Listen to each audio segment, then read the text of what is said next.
Go to check. Hang on. I can check. now on I can check Twitch. from. Yeah, I can check. Oh, there's a bit of a delay, I remember. But if you're watching us live, hello. We don't know if you are. We shall see in a few seconds. Well, how's it looking, Tashi? I can't see it. Can you see it, Roop? Oh yes, I can see it. We're on. Our face is there, except Theo's is a little bit skewed. It's just showing the building at the moment. Because Mike has suddenly joined the Zoom. That's Mike, why. you need to. Mike, you need to leave. You can go and tune into the stream, buddy. He's gone. He's gone. Well, that was an interesting start. Apologies. Well, if you're just joining us, hello and welcome to the Journeyman Questers. Hello. I never get to do that. Yeah, well, please do, kid, man. So this is going to be the first of a second weekly stream that we're going to be doing. No, Mike. Stop. The one that wasn't invited. Oh, bless him. And we're going to be. I'll be joined by a couple of my co-streamers from the regular stream on a Thursday, player characters and DMs alike. And we're going to be deep diving into a subject and hopefully sharing some of our knowledge, as many of us have been playing for many, many years now. And also, it's a good opportunity to get to know some of the backstory of the characters from our current campaign as well. So today, I'm joined by lovely Rupert. How are you doing? Very good. Very full of aubergine. Dinner's in the chat, guys. Oh, yeah, of course. We always advocate dinners in the chat. So you had delicious aubergine. How are you anyway? You good? Yes, very well. Tired. I work in a primary school and there's lots of children screaming, shouting, but it's great. So yeah, great day with them. Ready to talk some questers. Amazing. Always. Well, so pleased to have you. It's great to hang out with my buddies for a second night during the week. And we've also got Tashi, of course, who is our fantastic dungeon master. Hello, I've just messed up the stream by putting a big thing in the way of Rupert's face, but it's gone now. It's gone. You sadist. Hello, very nice. You know what? Can I just say how lovely it is not to be in charge? I know, Rupert. I know what you're going to say. I know what you're going to say. Sometimes it's nice to not be in the top left of the screen and. Am I in the top left? I haven't even checked. You're in the top left, my son. Amazing. I mean, Tashi, you know very much my management skills. They're very laid back. Maybe a little. Perhaps pushing people along might be a bit challenging for myself, but we'll see how it goes. It's all down how are to you now. How are you doing, buddy? I'm good. I've had a very relaxing day today. I played an entire game of Warhammer with Josh, Ruther Suncrest from our campaign. Some death on death action. I've got my little cool ghast here. He didn't do very well. That's it. Poor guy. We can break up a little bit. I'll show you what I've been working on. Oh, nice. As well. I've got my Zinchian Magister on disc. This is not a Warhammer stream, but we all play Warhammer, so there might be a little bit of comparison we love here the and there. models, and we love the nerd things, so it goes hand in hand. How are you, Theo? Oh, thanks for asking. Yeah, I'm really good. I had a very hot, sweaty drive home from work. The traffic was terrible, but knowing that I was getting home first to my lovely wife and my lovely dog, but also to be able to hang out with you guys is great. No, it's keeping me going. There's some terrible traffic in Lewis where you live, Tashi. So that's right. If you guys log on to the Roll20, I've got some music playing in the background, which is quite nice. Stupendous. So obviously that is very nice. nice. Yeah, absolutely. But you guys won't be able to hear unless you're that'll be logged in. absolutely perfect. Just jumping in on that Warhammer thing. Oh yeah, go for it. I've got my little engine master. He's a little balloon man. He is. There he is. I've slapped a bit of paint on him. Wow, He's he's got a coming lot of along machinery. a lot since I last saw him, just last week. Yeah, I based it a little bit, and he's a little flying dude, a dwarf that is in the sky, and he probably shouldn't be. Right, let's get on to Roll20. Let's get some. Yeah, some I'm just trying to do that, and then Tashi, if you're already on Roll20, maybe I can sort of for those of us that have joined us, I'm struggling to get my words out, that don't watch our stream on a Thursday, which is our standard campaign. Perhaps you just want to sort of just do a little intro about yourself, being a dungeon master, and sort of what you do. I'm going to ask Rupert about his character and who he plays, but it'd be great to just get a little bit of information about yourself, like how long you've been a DM for, and that sort of thing. That'd be great to hear. Me? Shall I go? You? Yes, you go. Well, I don't know if. Okay, yeah. So I am the dungeon master for the Journeyman Questers, our campaign. Saying that, I'm not the only person who has DM'd. Various people have taken up the mantle and tried their hand at some sessions. I think we're still waiting on you, Rupert, to do a one shot at some point, but I imagine that would be fantastic. I've got one in the back of my brain. I actually came to Dungeons and Dragons quite late. I knew about it as a kid. I think I remember going to Wales. I used to go to Wales with Gabe's quite a lot, and I had the Dungeons and Dragons book that I'd taken from Owen's house, because Morgan used to play, and he had a lot of stuff. Of course, yeah.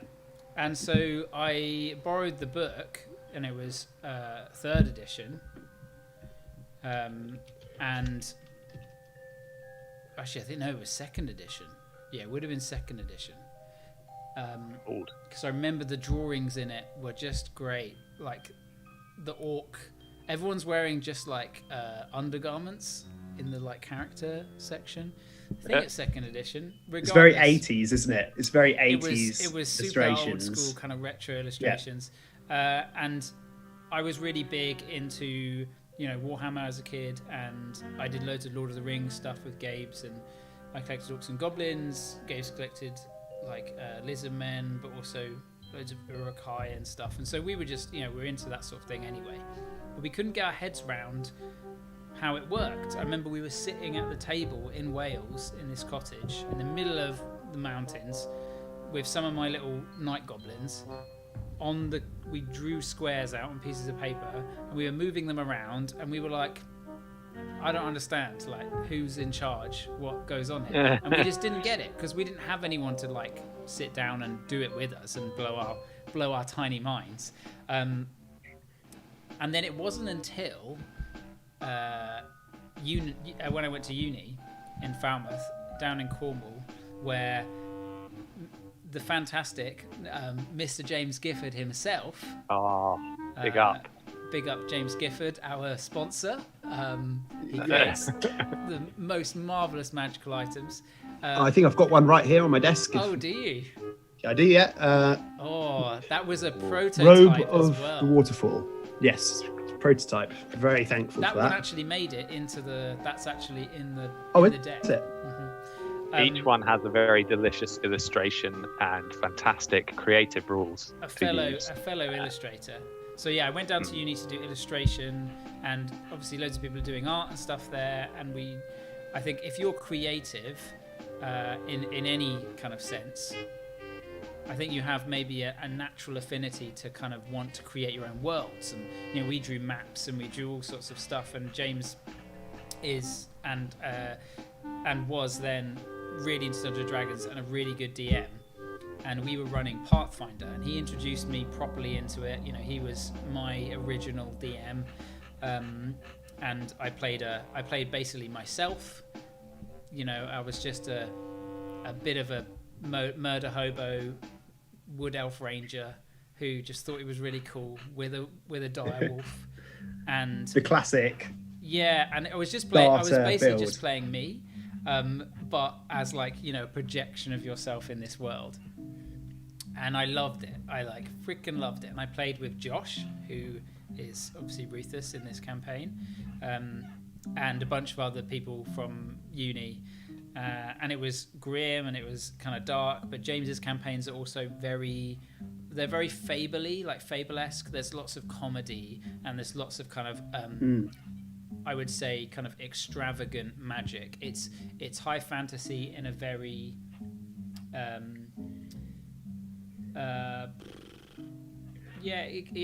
very extravagant way. I get the impression it's quite different to the way that you run. Yes, Dungeons and Dragons, although there are similarities. There are massive similarities, mainly because James being my first DM and introducing me into it.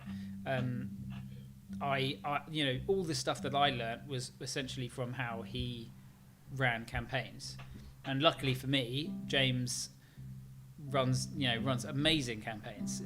Everyone runs them in very different ways, but for me, the way that I really wanted to play and the way I really wanted to run campaigns was essentially how James already did it. Really heavy role play, lots of imagination, loads of kind of like visuals and imagery, lots of description. But obviously we differ on certain things. I won't go into that now. No. So I learned how to play from James, and then I was obviously like, I've got a DM. I think a lot of people aren't into that sort of thing, but I think because I've done so much world building and so much kind of illustration, I love creating stuff. I also, Rupert and Theo, knowing me since primary school, both of you can attest to the fact maybe I like to be in charge or be bossy. And no, what? Never. I will say that you've honed it in such a way it doesn't come across as such. I think especially in the last couple of years, it doesn't come across as bossy. Whereas potentially when you're starting out, you maybe wanted to push it a certain way, but now it very much feels you give us so many options, and you're very skillful at being able to sort of make it maybe appear that it's these are our choices that we're making, or at least we are walking the same direction that we want to move in. So craft a good narrative.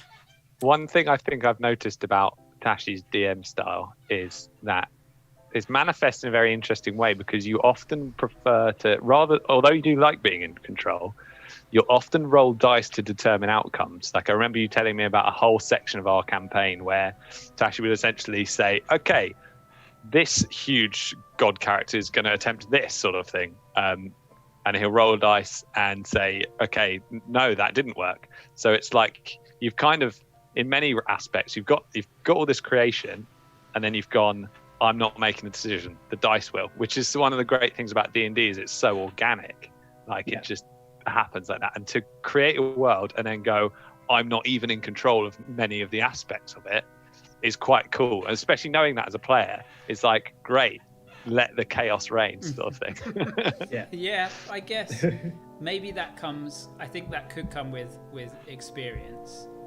I think, of course, obviously, the more you DM, and I think the more you kind of DM with the same players, the more comfortable you are in that environment and in that group, and you can definitely then take a step back, as I have, and allow all of you, because we're essentially, we know the how things run, we know how things go, we can sort of predict, we've been playing for years, I understand that this is all okay, and we don't really have to have conversations ever about how certain things are done.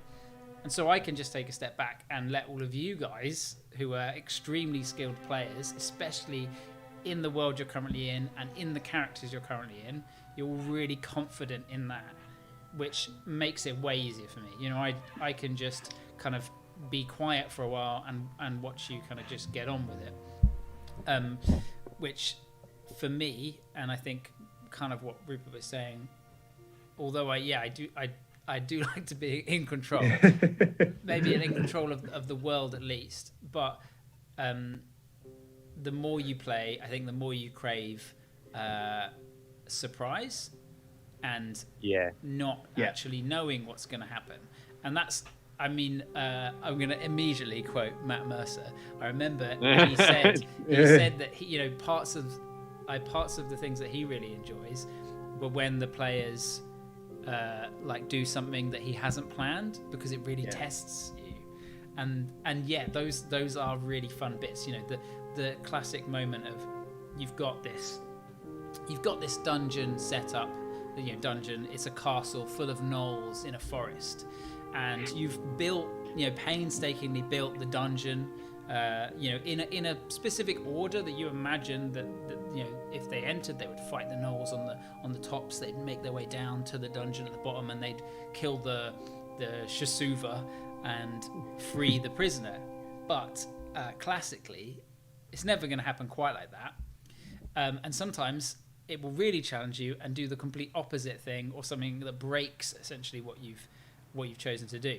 I think when the example here is, this is a real example for the listeners. Zook, Rupert, you turned into an Umber Hulk.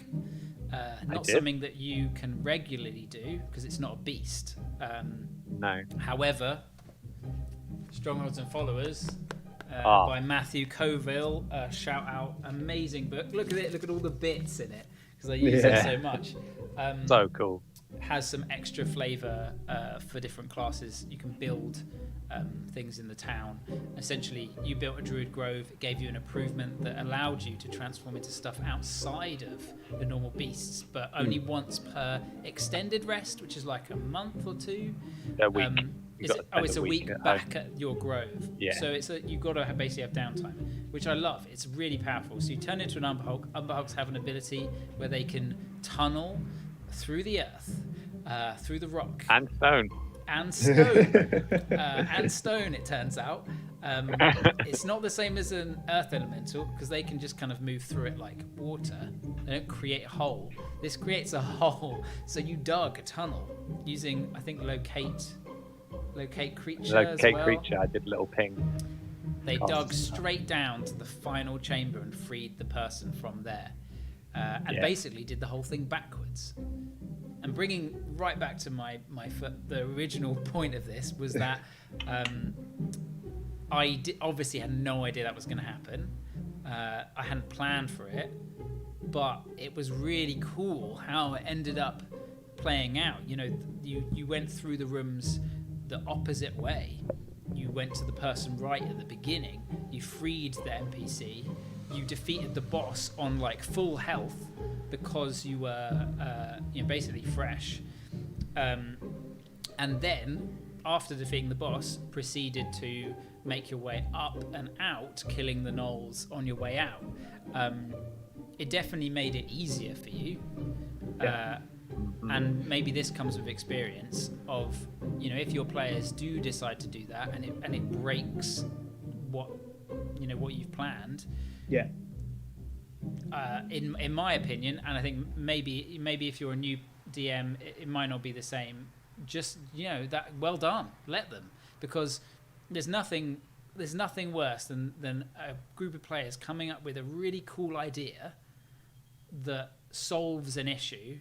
And that's what they're trying to do the whole time. You're trying to solve and you basically kind of break the problem. There's nothing worse than feeling like your DM has actually just said nah and forced you out of that choice to what they want. Now, this that's a whole topic in itself. No, yeah, absolutely. And I think it's definitely something we should continue to discuss. And interestingly, it kind of actually brings up a point that I wanted to go to later, but perhaps we could sort of move into now, and we can also talk about Rupert, your character in the campaign. But something I wanted to touch on later, I can sort of mention now, is in our campaign, we focus quite heavily on the narrative. And quite often that influences mechanically what we choose to do when we do things like level up or things like this. And so we're not, for want of a better term, metagaming all the time to try and improve our characters, although obviously you do become more powerful. I was wondering, like, with regards to what you were just saying, like, how do you encourage your players to balance narrative choices over things that are going to be sort of, make your character make the characters more powerful? Because obviously you do need that increase in power as threats, enemies increase in level as well. Can you summarize the question for me? So how would I get you to choose? I mean, it's obviously more of a relevant question for players, I would say. So perhaps Rupert, you want to sort of, you can start to, you might want to mention something regarding this, but you can then also talk about Zook as well. But I don't know if you kind of got the gist of the question there. Yeah, no, definitely. I mean, I think early on, so I think in your early levels, say up to maybe level 5 to 7, as a player, you are really scared of dying. Like, it's always on the card. You never know if something could come around the corner and just wipe you out. And you're trusting in your DM to make it fair, but you always want that threat of you're playing, you have to play well or your character could die. There has to be a kind of fear to make it feel more immersive. I think it gets far easier to do more narrative stuff higher levels, but saying that, the narrative is better if you start doing it early, because you start building your character's kind of feel in a way. For Zook specifically, I mean, I'll talk about more maybe a bit later about who Zook is and stuff, but essentially he is the air druid. He's the archdruid of air, so he is one of 4 elemental representatives of this Aeocene forest. And at the point in the campaign where I became the air druid, I just decided, you know what, any spell that has anything to do with wind, with air, with flying, I will prepare those. The mechanics of the game, the spells that I actually have prepared, should always fit in with that narrative, because then it makes sense. Every time I cast that, I can then there's a reason why I'm casting that. It's to do with Zook's character. Whereas things like earlier on in the campaign, he'd be casting things like erupting earth, where he'd blow the earth up. Of course, lots of sort of more entangling spells. I forgot about there was a load of other spells he used to cast. There was a bunch, but nowadays I try and focus on those kinds of spells because I think they're so quintessentially like Zook. I feel like he should be channeled into the story line, and that was nothing that I prepared. That was something that came up as a result of Tashi's kind of story planning. I had no idea about the fact that each archdruid was specifically tied to one of the elements, but it was a great way to like suddenly swerve the narrative of my character. I think, and it's so much more satisfying when everything you do in the game has a narrative explanation. I think not just being powerful. It's a lot more satisfying to play that, because ultimately you do it because of the creativity. So when you were first conjuring up this idea of this character that you wanted to play, did you start with a narrative hook, or were you like, I want to play a druid, and it's sort of a role? If you can think back that far, or because obviously in real time we started playing this campaign 3 years ago, so it was it was like a really long time ago. I remember looking through the way I decided is I'm pretty sure I looked through all the classes, and I had kind of, I mean, I like going outdoors. I really like spending time in like woods and stuff anyway, so when I saw the druid, I was like, oh, this is like a nature wizard. This is awesome. Like, and you can turn into beasts.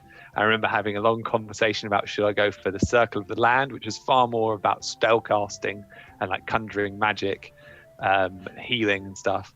And then there was the Circle of the Beasts, where it's more like turning into animals.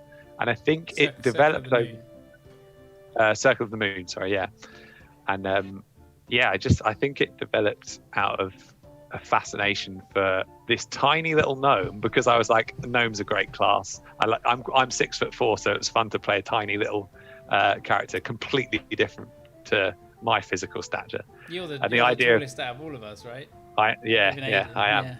Yeah, we never stand up on stream. Quite a lot. Yeah, I'm more akin to a furbolg than a gnome, but yeah, I just thought it was hilarious to have a small gnome turn into this huge like dire wolf, and be unsuspecting. And again, going back to the whole thing of surprises, like it kind of, in many ways, it was about that first introduction to you guys, to see, like, I want to surprise you. I don't want you to know who my character is until I introduce him in a very descriptive way. Yeah. I think that was exciting. I'm sure you had it as well, Theo, when you and Dutch first appeared in the campaign. Yeah, absolutely. I mean, I really want to have a really in-depth discussion when we've got Mike on as well regarding the backstory of Dutch and Dylan. However, I'm happy to sort of touch.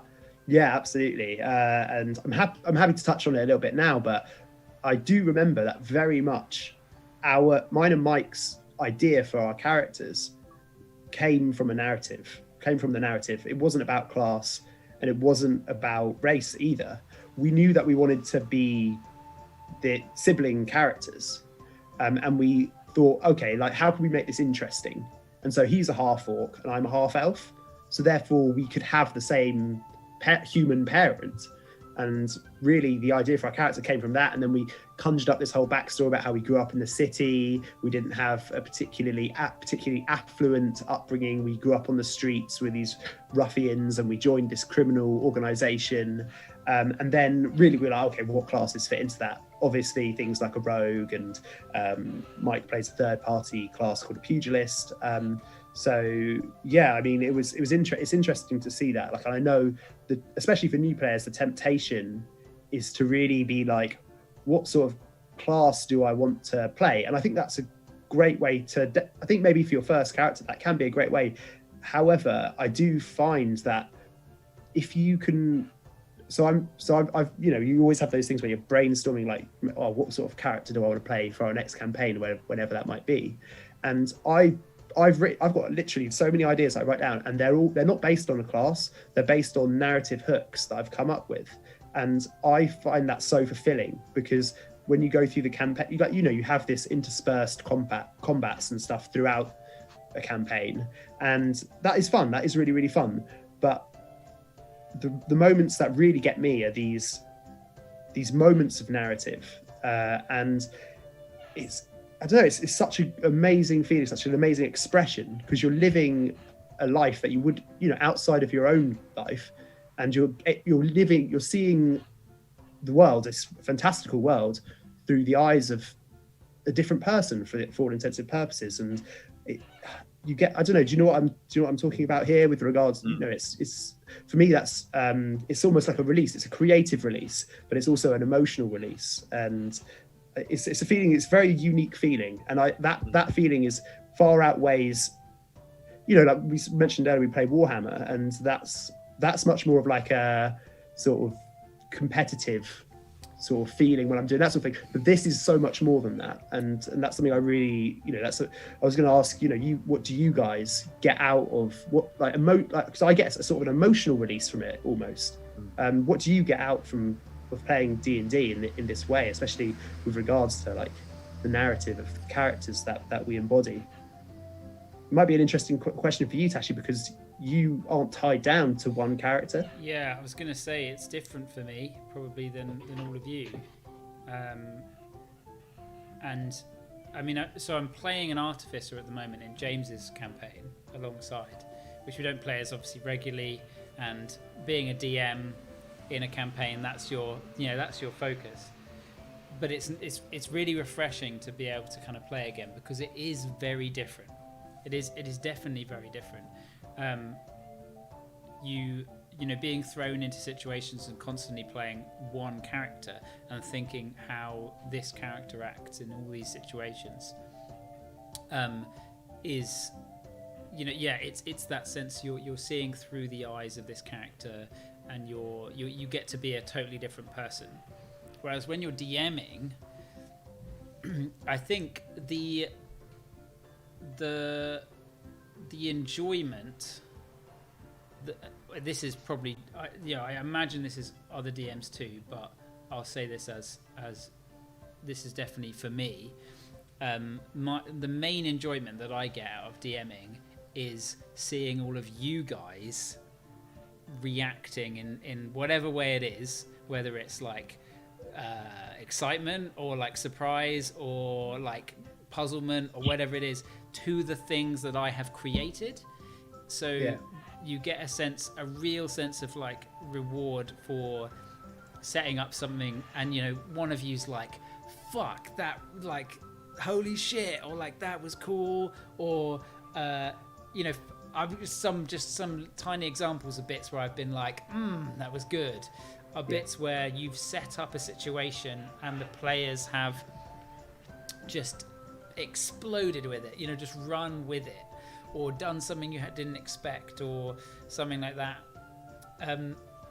But in terms of like, I guess more so your question, the narrative and experiencing kind of the narrative, because I'm playing everyone else, all of the NPCs. Yeah. It's you don't, I don't know, I don't think you get quite the same emotional reaction, because I might only be playing this person for 5 minutes. However, saying that, the attachment to characters, especially NPC characters that have been around for ages, is really strong, if not maybe stronger than your guys' attachment to them. Yeah. Because I've created them. Obviously you've interacted with them in the game, but I birthed that character, and I've played that character. And because they're just an NPC, it's way more likely that they could just be either swept under the rug or die or whatever. Yeah. I remember when I had to do a load of roles out, like off screen, like away from the game, to determine the outcome of a lot of the Battle of Cinderhelm in the forest. Rather than just narratively deciding who lived and who died, I was like, I have too many personal feelings to characters that it's not. Yeah. It's actually, it would be an injustice.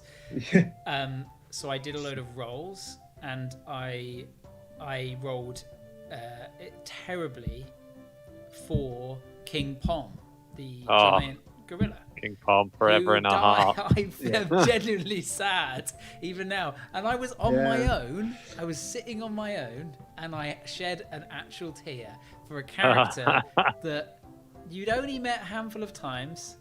He's just a friendly gorilla. He was just so pure, just a So gorilla. much more. And I was just so sad. And that's the power of just your imagination, essentially.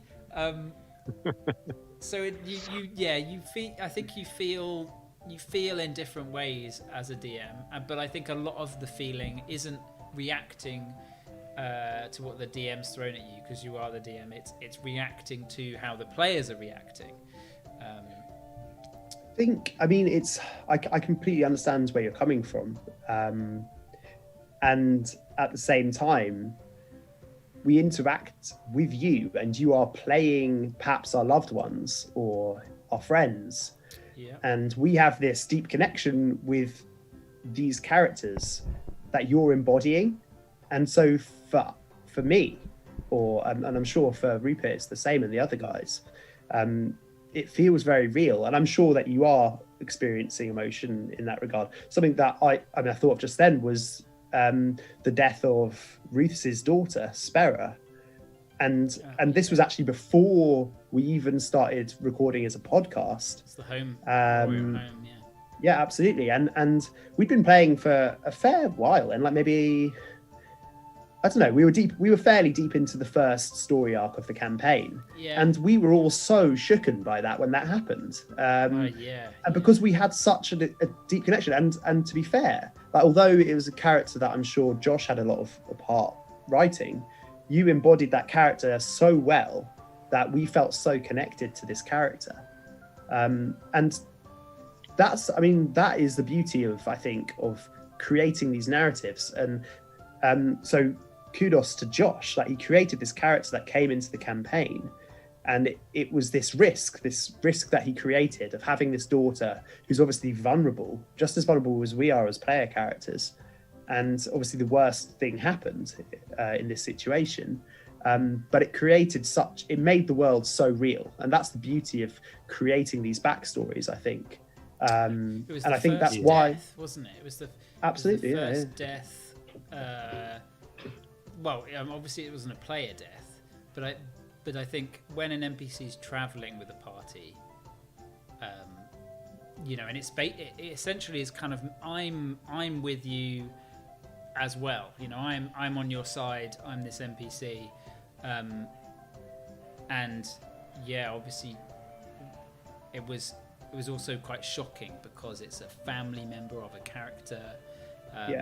It was quite a brutal death by dragon electricity, I felt we can touch on it very briefly before Roop answers the same question, but there's a definite interesting thing about player death and you as a DM, because effectively it's you are the person that has killed that person's character. And if you've been playing a really long time, that person can be really attached to that character. Everyone's attached to that character, and there is a real sense of guilt that washes over you when Richter died recently. Spoiler, it was a while back. That was, I after the session, it was near the end of the session, as always it usually is. It's a point of high combat, high drama. I just felt really shit. I after the game, I just was like, oh man, like he's dead. Like I was playing a horrible character. Well, that in itself is something we haven't touched on. Obviously, we've spoken about the emotional connections we make with characters that we like, but on the flip side of that, there's the emotional connection you have against the big bad evil guy, as it's commonly referred to, these great villains. And like the narrative of playing a villain is also very powerful, because we encountered our first villain probably a few sessions in. I almost don't think we should say what I did in the campaign. We won't because it was so horrific. I would never put something like that in a campaign again. No, I won't touch. No. Anyway, this is before we start recording.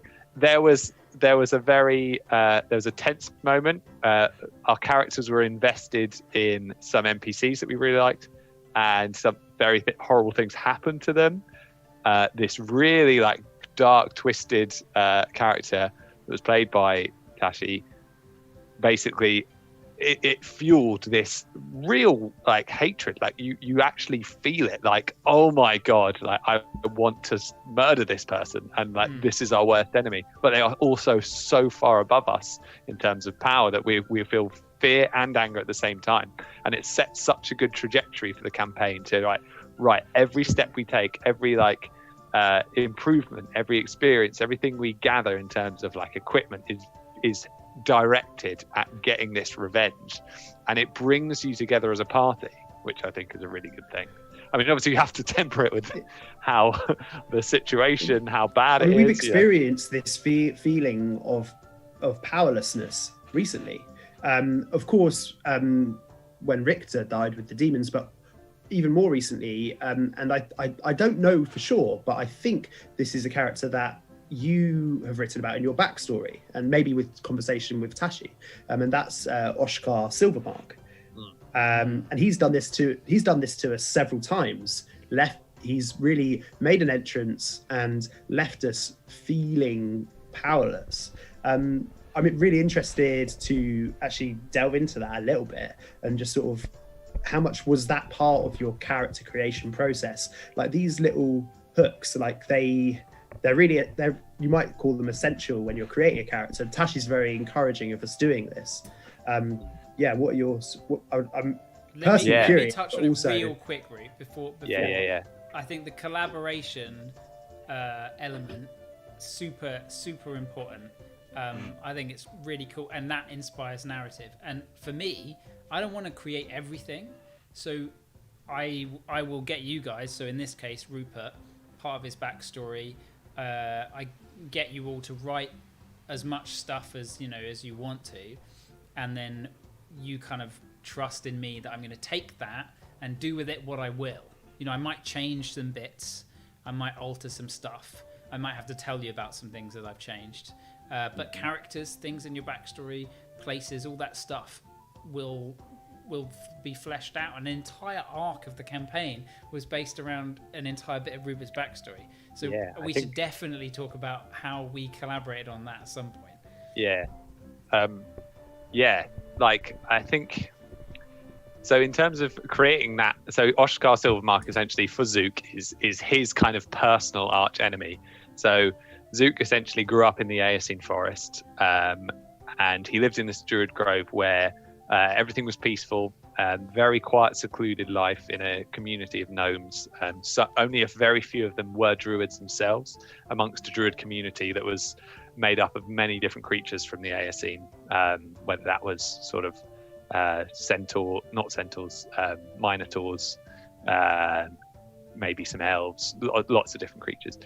Oshkar Silvermark is this kind of commercialist dwarf, this sort of really high-powered head of this dwarven conglomerate. That, from what we know, he's seeking riches. And actually, we find out, again, spoilers, that he's, in fact, that's even just a means to an end, the real end being immortality. But basically, there's a very great seam of precious minerals underneath Zook's home in the forest. The dwarves, the Silvermark Brotherhood, come and they destroy Zook's home. They, for all intents and purposes, they kill his, someone he's very close to that hasn't come up in the campaign explicitly, I don't think. But they basically take over. Basically, I wrote this whole arc about Oshkar Silvermark, the dwarven sort of capitalist in a way, and how it pushed Zook out of his home. That in itself was kind of my starting point for why this character should be an adventurer. So I think narratively, many people suggest this, is that why is your character an adventurer in the first place? What motive do they have to go on the road, team up with this party and go off into the world questing? And that can either be that something they're seeking, or it can be actually they've been pushed out into the world. And for me, that's how I use that narrative explanation. And I mean, in terms of my creative outlet is writing. I love writing, and actually Aidan, who plays Richter, is the same. He's very, very impressive. But I love writing as well. Yeah. And what I do to create a character is I narratively write descriptive, prose almost, about these characters. So I'll say Oshkar Silvermark was a dire fiend of a dwarf. He had his fingers in many pies across the empire. One lowly day back in a few hundred years ago, so I'll get a kind of narrative by actually writing a story or lots of short stories. And obviously, in terms of going back to the collaboration, you can't do any of that unless you know the world that you're going to be creating it in. So first off, you need to get a bit of information about the area, possibly from your DM. You need to tell your DM everything about these ideas.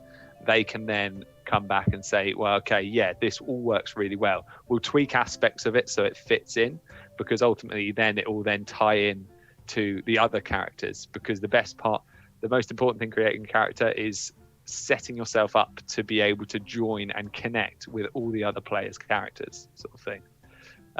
So I think, I wrote the whole Oshkar as a reason for my character to get on the road. He was pushed out of his home by this character and now has a seething hatred for him. And it develops who your character is and why they would react to certain things in certain ways. In that backstory, Rube, I'm trying to. It's so long ago now. I'm trying to remember.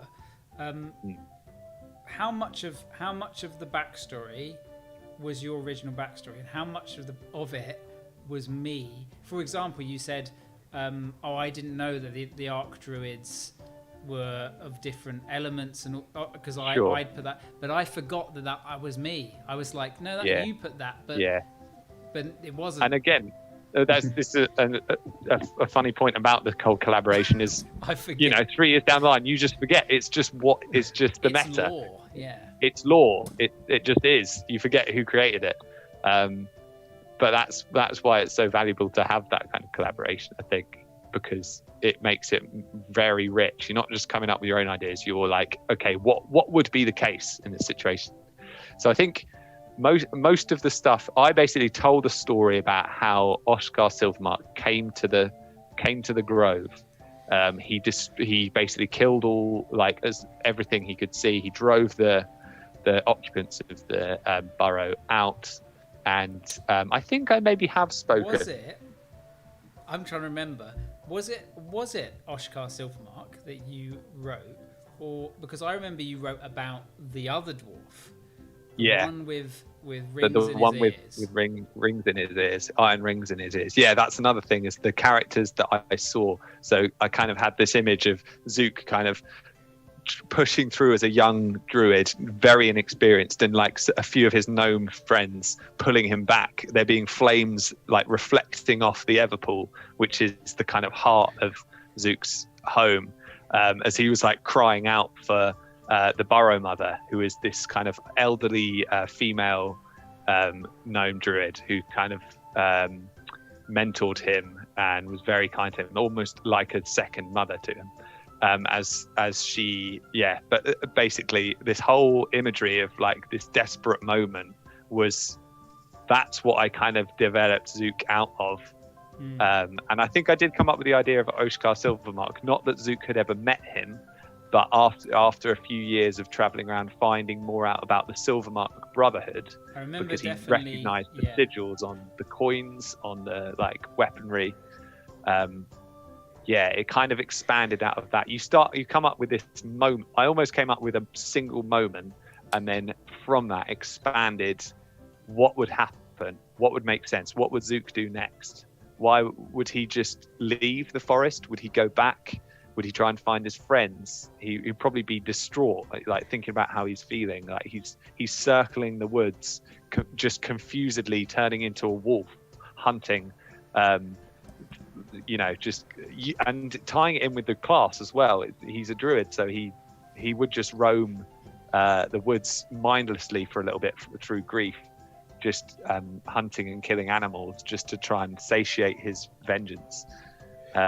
Something I'd love to go back to, and maybe Tashi can answer, is you Rupert, you mentioned how it was a very pertinent point, I thought, where you were saying when you come up with these narrative decisions, these backstory decisions, you were passing them by Tashi to double check that it fitted within the world.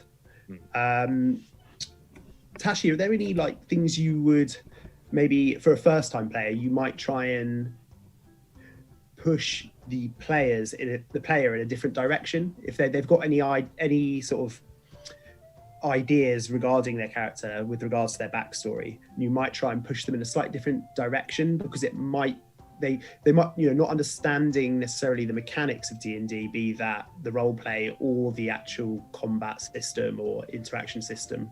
So I think you might sort of just try and dissuade them gently and push them in a different direction. Definitely, there are a few things that I would just recommend most new players don't do, that weirdly I think a lot of new players do, which is often I think new players have a tendency to want to make their level 1 character we're making a level 1 character as cool as they possibly can be, and often this is like, my character is this character that has all this wealth of previous experience. He's done all these things. She's done all this stuff. They've been a soldier for all these years, and they fought in hundreds of battles. they've slayed dragons in the past, even, you know, like they've done all this stuff, and it's like, but you're a level 1 character, which for one would make no sense if you've done all this stuff. And also, if your character's already done all that stuff, you know, they're still doing it, or there are ways around it. Yeah. But I think as a level 1, as a new player, just you want your character almost to be bad. Your character should be at level 1 an average person. I mean, a level 1 character, you know, sort of stats wise, meta wise, is maybe slightly above the average person, definitely above a commoner in the stat block, you know, in the monster manual. You know, they've got some, you know, well, often quite a lot more abilities and extra stuff than most NPC characters have. But the majority of the stuff in the world, you know, guards, the veteran goblins. stat, for example, even some goblins, like, you're gonna get wrecked by just and if you're especially like the weakest class, but, you know, most easily killed class is probably arguably the wizard at level 1, having the lowest hit points, as a D6, or the sorcerer. One crossbow bolt from a goblin's taking you down. You know, that's sticking in you like you're a real, like you. Imagine you right now at home. Where are you? There. You take an arrow in the gut. Yeah, that's you. I mean, you're probably gonna bleed out or get infected or something. But imagine you're in a medieval the A&E. So narratively, you really want to be avoiding things like you said, like making your character having this wealth of experience, and perhaps being too, like, you know, maybe, I mean, it doesn't mean you can't come perhaps from a noble family or something like that, but but you aren't already there. And part of the beauty of D&D is that you are playing D&D to live that experience and become this powerful character. Absolutely. It's the journey that you're going to go on that's going to narratively make it how do you make... Absolutely, yeah. Don't write it all before you start, sort of thing. Exactly. It will be written for you. So narratively, how do you make that compelling? Like, well, without making something like, I am this phenomenal warrior, but like, you obviously need something to make your backstory compelling and make you want to play this character. So this can be done by the DM, which is to start players actually not at level 1 and start them slightly higher. So in the current campaign that we're doing, if you remember all the way back, I actually started everyone on level 2, and I actually started Rufus at level 3, because narratively he was more powerful than any of you. He was a noble. His backstory basically meant that he should be a higher level than everyone. He had more experience. He's older. He has led a couple of skirmishes, and a level 3 fighter is actually fairly decent. They can hold their own.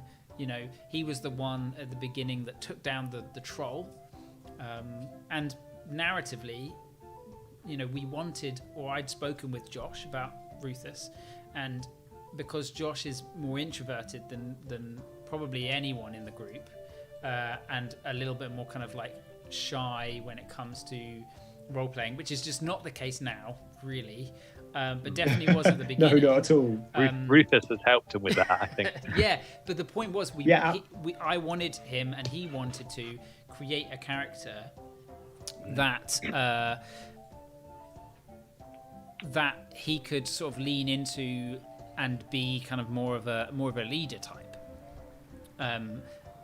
Not because he wants to improve it out of his game, but because then he would have an excuse to talk more, and hence why Rufus is sort of the unofficial leader of the Gypsies of Fortune, which is great, and all of you encompass that and created that. So a DM can start slightly higher than level 1 because of narrative reasons, but equally, level 1 is really fun, so I do encourage everyone to have that level 1 experience. Absolutely. Narratively, if you're trying to build this level 1 character that has lots of stuff. You know, they're really interesting. You want kind of all this deep backstory, but yet they're still level 1. I mean, I have a few ideas. Theo, do you have any specific, like, because you've made characters, Rupert, you've made characters. Yeah. How do you gain a depth of a wealth of kind of backstory without being too edgelord and saying how cool your character is at level 1? Yeah, I'm happy to chime in, Rupert, and then go for it. So I've got a good comparison. So probably the second or third character I played in a campaign was this gunslinger, and this is a classic example of exactly not what to do. Because my character basically started the campaign with his own airship and all these sorts of things, and he was, I think, potentially level 1, level 2, I can't remember. It's just unlikely that would be the case for a character of this this lowly caliber. Contrastingly, myself and Mike, Dutch and Dylan, we had developed such a deep backstory, but we were scrubs, complete scrubs. And just for an example, because obviously if you're creating your own character, you want to you do something like this, but you want to make it your own. We'd essentially grown up as orphans, and we joined this criminal gang. So we had all this excitement going on around us as characters in our backstory. However, we hadn't had the time to develop our skills yet. Although we had some skills, starting off as a rogue, I was still fairly stealthy and these sorts of things. And Dutch being a what's his class again? Pugilist. He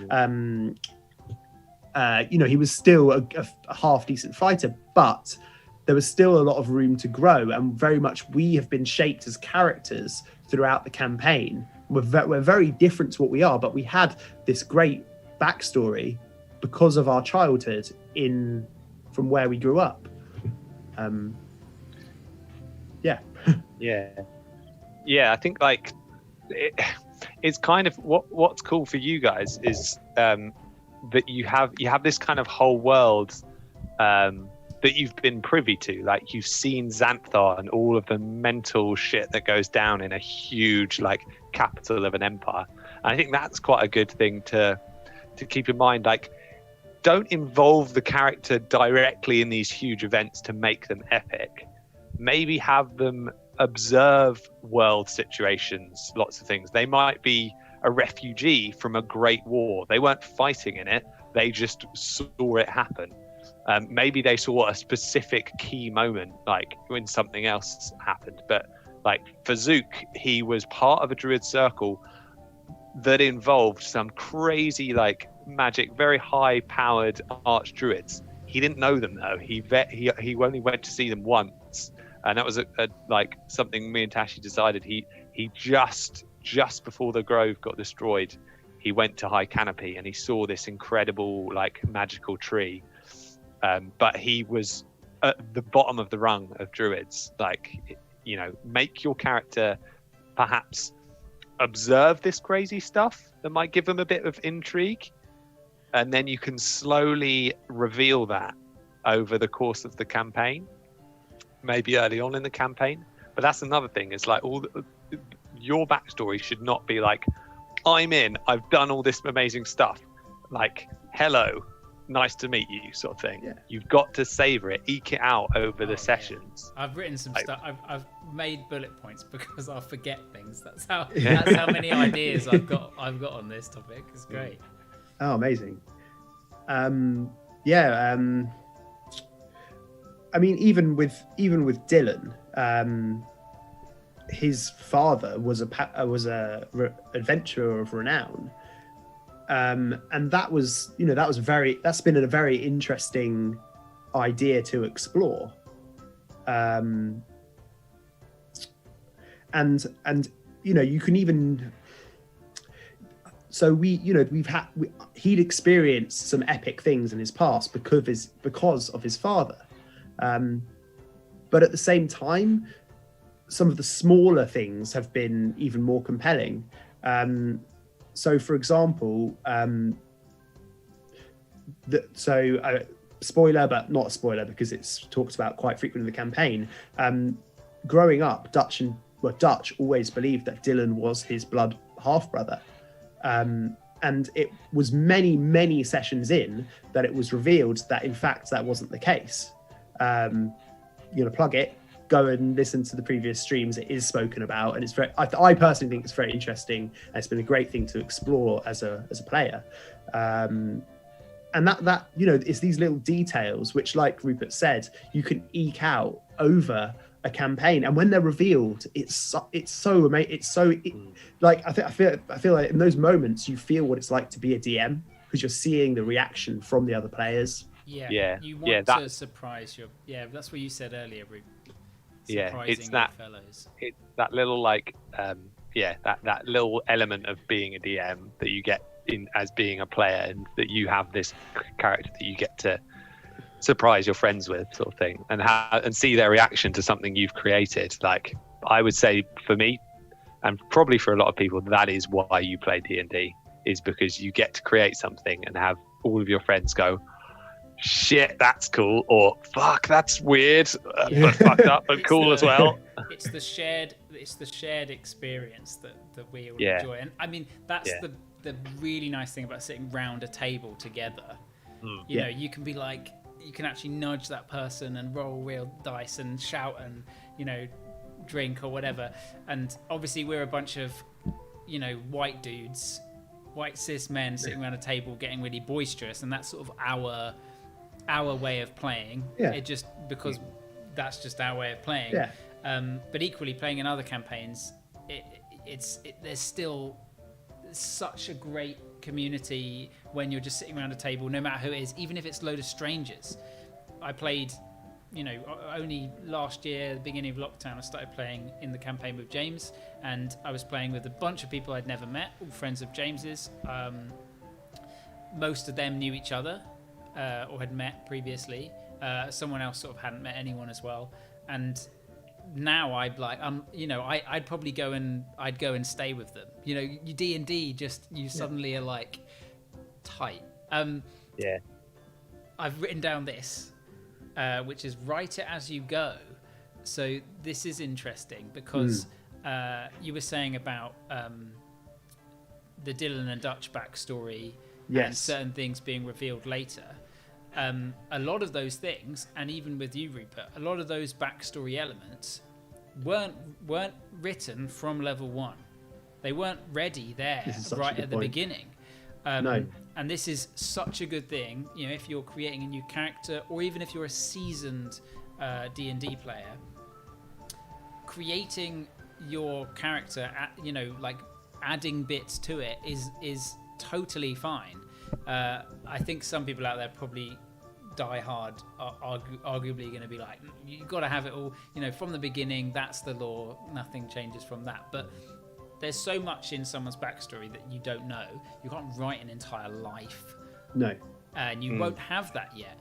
You might simply write that your character is a wandering mage, a kind of sage from the woods. They're a druid. They left because of certain troubles in their village. They were attacked by a gang of dwarves. I'm sort of simplifying yours, Rupert, basically. Yeah. And it's not till later that you kind of look back and you've developed that character more. You've never played it before. You understand them from playing them a little bit, and you think, well, yeah, this is likely to have happened in my backstory, and this is likely. And some of it even happens kind of in-game, while you're playing. It all kind of is built around the narrative and the write it as you go. So the Dutch backstory bit was written maybe, I think, about a year. It wasn't revealed until about a year after, but it actually wasn't written for many months until you came to me and said, wouldn't it be cool if? And I was like, hell yeah, that would be cool. And And obviously Mike, I mean, it's a weird one because we tampered with someone else's backstory. This is another topic, but because you're brothers. Yeah, and I probably would not normally suggest that you do this. So it ended up being that, you decided later on, without obviously Mike's character. Mike's character shouldn't know because it should be a surprise to him. But equally, it really changes his story. You're not only you haven't only deceived Dutch in game, but you've actually tricked your friend out of game, which is cool to do. But also, it shifted the dynamic. Suddenly, he was aware. Wait, what? But I thought we were brothers the whole time, and we're not. And it was such an and I'm sad that it's not that we don't. I think we might have it on the podcast, but maybe not. It would have been before we. It was when we were. It was when we were recording, just from really basic, just to see what it would sound like. I think it was probably not too far before we started the podcast. But it was so organic, and it's a shame that we don't have it properly. But and I think, like we mentioned, it's probably not. This was sort of an exceptional circumstance because it worked so well and it brought such good drama to the campaign. Absolutely. However, I think the point that you made there about writing your backstory as you go is such a good point. And because it can be overwhelming and you want to get everything written down. So actually just coming up with one good little narrative hook and then building on that as you get these ideas, because the ideas don't all come at once. They sort of come to you in moments. Being creative people, like you get these moments and then you just write them down. Like if you're like me, I'd be lying awake at night and then I'll get that idea and I have to write it down. Yeah. I definitely think if you're going into a campaign thinking, right, I've got to come up with this level 1 character for my first session, you shouldn't write your backstory for all of that. You're not going to have time. You will literally have 3 or 4 hours per session. You're not going to say your entire backstory in that session because there's a load of other players that fit in and there's a quest to go on. There's actually things for you to do. Goblins to kill. Backstory is important for developing. It's important for your character, but you're not gonna explain their whole character for 1, 2, or even 3, 4 maybe sessions. Give yourself that time. It doesn't have to be done before you start the campaign. There literally is not time to flesh it out, sort of thing. So let it develop like that. So the other big tip that I would have, which is kind of coming up narratively with your level 1 character, is already written into the 5e rules. It's one of the coolest things that they added. That I remember when I first read through the actual player's handbook. That was one of the things I was like, this is sick. This is really cool and interesting. And I hardly ever read stuff all the way through. Is backgrounds. Yeah. So I remember it was all a new thing to us. We'd come from Pathfinder, which doesn't have that, and it really puts the focus of your character building experience on narrative. The only thing that that the background governs is kind of your backstory, a bit of your backstory, and then in a mechanics sense, usually 2 skills. And that's your experience. You've learnt those 2 skills from that background experience. And there's a limited sort of small amount that are quite generic in the handbook, but since then there are tons and tons more. And that's all to push your character as a living person in this world. And I remember specifically, you and Mike, Theo, for Dutch and Dylan, you both chose criminal, and you looked at criminal and you were like, we're both criminals, this makes sense. Obviously you had your idea already, but that kind of established it into well, I think we didn't know we were going to be criminals. I think we were we want to be brothers, And although we hadn't decided race and class at that point, that really got the creative juices flowing when we saw that background option, and then we started to craft this backstory for us. More experienced players will I think completely ignore backgrounds to an extent and just kind of do their own and choose. But it is really cool, and there are so many. If you're struggling to come up with something, it's such a good thing just to flick through, and there's other extended options on the internets as well. So if you want to have a little hunt around if you're struggling, and the other books have come out with loads and loads more. So some are really cool, and they give you a little bit of like, so for example, the folk hero actually has a little bit of kind of like extra abilities kind of with it, where it says that people in a village are more likely to sort of take you in and help you because you're this folk hero and known around the realm. That's not going to work everywhere in terms of kind of narrative. Let's say it might not work for the type of campaign your DM's running, but it's really cool for flavor. Sorry, Rup, you were saying. Yeah, no, it's a similar vein. I think the backstory is good for for instance, if you're just coming up with a character, and like, I don't really know how to marry all of these skills or what they involve. Like, how will I actually use these skills compared to what idea I've got of my character's background and where they've come from and the things they've done? How is that going to affect my skills in the game? That's quite a good way of actually seeing what sort of background you could have and what skills that would then mean mechanically for you playing the game. And those extra traits where it's like each background doesn't it gives you two skills that you're proficient in and you get a bonus to those rolls sort of thing, but then it gives you that extra flavor. It's like flavor meets mechanic with the folk hero, and for like Zook, he's an outlander, so he can, once he's been through a landscape, he'll always remember the geographical features of that landscape and can never get lost in anywhere that he's actually walked through, sort of thing. Things like that make you think, oh yeah, I hadn't thought of that situation, but they'll be really good in those moments. And then it gives you a little build up of like, okay, what's it actually going to look like for my character to go out in the world and explore it, and what things are they going to be good at, sort of thing. But yeah, I think it just helps marry mechanics and narrative. Such a clever, it's just such a clever feature. I think it's one of the best 5e features that they added. I think coming away from Pathfinder, where there was more of a focus on, I never know what to call it, but like just the way that the mechanics work and things like combat and stuff. Seemed like there was a heavy focus on that.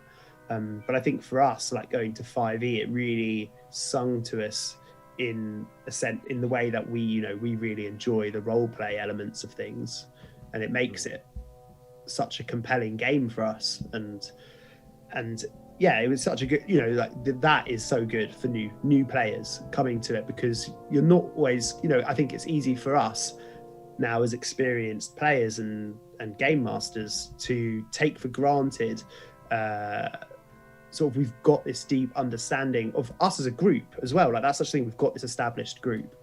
But we've also got, an understanding of the game, like how things work, if something might not quite work. And like we have these creative ideas now. Like like I mentioned before, like I will write down ideas quite frequently because they come to me and I just and get enamored with this idea, and I might message Tashi, I'll be like, I've got this idea or whatever. Like God knows what character I'll end up playing for the next campaign. The amount of messages I get from all of you being like, yeah. I mean, Mike, it's non-stop. Mike's non-stop messaging me being like, okay, this is my idea for the next character. He sent me, during the course of this campaign, he sent me dozens. At the moment, it's the debate between dexterity being too strong and what I'm going to do to fix it for the next campaign. Yeah, I would say Nothing, that. I would say to the viewers that are about to create your first character, I envy you. If you're in a campaign and you've got your character and it's set, there is so much like I would love to create this kind of character. Like I would love to like build that kind of build and fit it into this narrative, that sort of story. So my God, are we jealous of your position? I think with that wonderful little ending there, it might be a good place to sort of start wrapping up.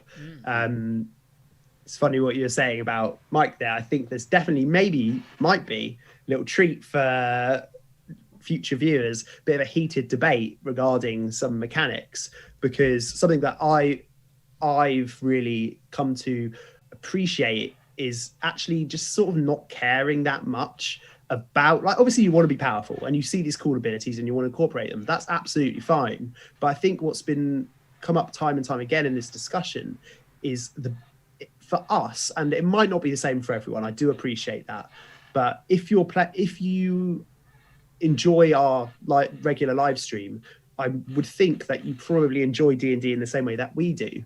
And it is that narrative and these backstories and these relationships and the joint experience that we have that really makes D&D for us. I don't know if you want to. Yeah.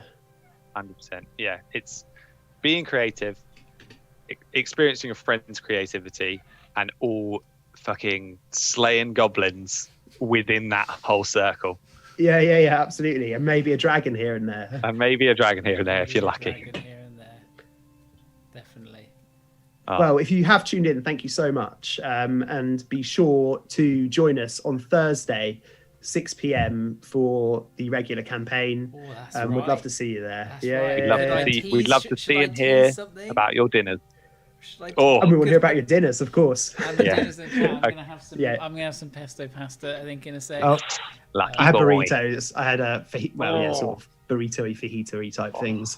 What could I want a second dinner now for Thursday. If you're thinking about it too long, maybe we should sign off. Let's just say they're in for some serious coinage. And we've got the bag of holding back as well, so we're going to go shopping. Serious coinage. Thanks, everyone. Thank you. Thanks, Theo. It's great. Thanks, Theo. No worries. We'll be back this time, hopefully next week. With I'll be joined by. I will post on the socials. So yeah. Looking forward to it very much. It'll be a very different vibe if it's the other guys. It'll be the old.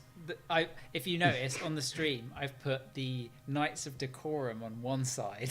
I've put the Platinum Vistas on the other side. Well, maybe we'll delve into that another time. I think that's, I would. I would. All right. Thanks, everyone.